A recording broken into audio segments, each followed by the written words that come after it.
लोहे की दुकान में अपने पिता के साथ काम कर रहे एक बालक ने अचानक ही अपने पिता से पूछा, पिताजी, इस दुनिया में मनुष्य की क्या कीमत है?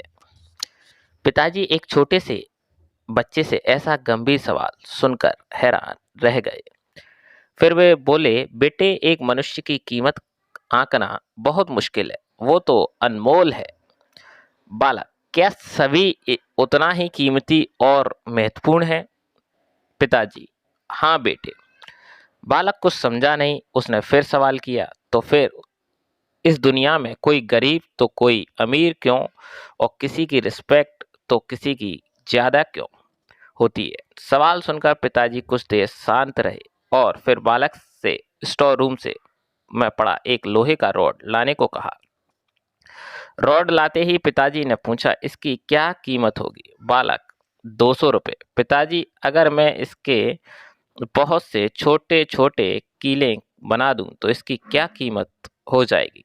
बालक कुछ देर सोचकर बोला, अब तब तो यह और भी महंगा होगा, लगभग 1,000 रुपये का।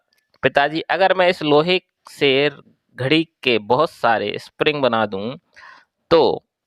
बालक कुछ देर गणना करता रहा और फिर एकदम से उत्साहित होकर बोला, तब तो इसकी कीमत बहुत ज्यादा हो जाएगी। फिर पिताजी उसे समझाते हुए बोले, ठीक उसी तरह मनुष्य की कीमत इसमें नहीं कि अभी वो क्या है, बल्कि इसमें है कि वो अपने आप को क्या बना सकता है। बालक अपने पिता की बात समझ चुका था। फ्रेंड्स, अक्सर हम अपनी सही कीमत आंकने में गलती कर देते हैं। हम अपनी प्रेजेंट स्टेटस को देखकर अपने आप को वैल्यूबल समझने लगते हैं, लेकिन हमें हमेशा अर्थात शक्ति होती है।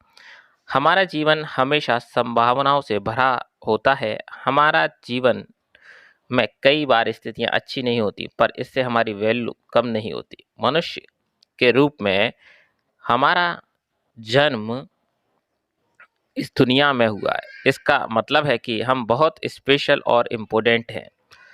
हमें हमेशा अपने आप को इम्प्रूव करते रहना चाहिए और अपनी सही कीमत प्राप्त करने की दिशा में बढ़ते रहना चाहिए। ऑल द बेस्ट दोस्तों। आज की मेरी ये मोटिवेशनल स्टोरी अगर आपको कैसी लगी है, सबसे पहले तो ये बताएं।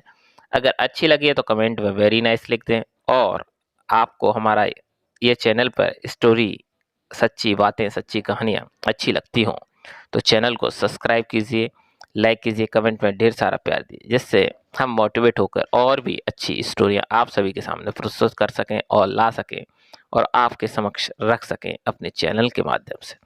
तो दोस्तों, आप सभी को जय हिंद, जय भारत। फिर मिलेंगे नई स्टोरी के साथ, नए कहानी के साथ।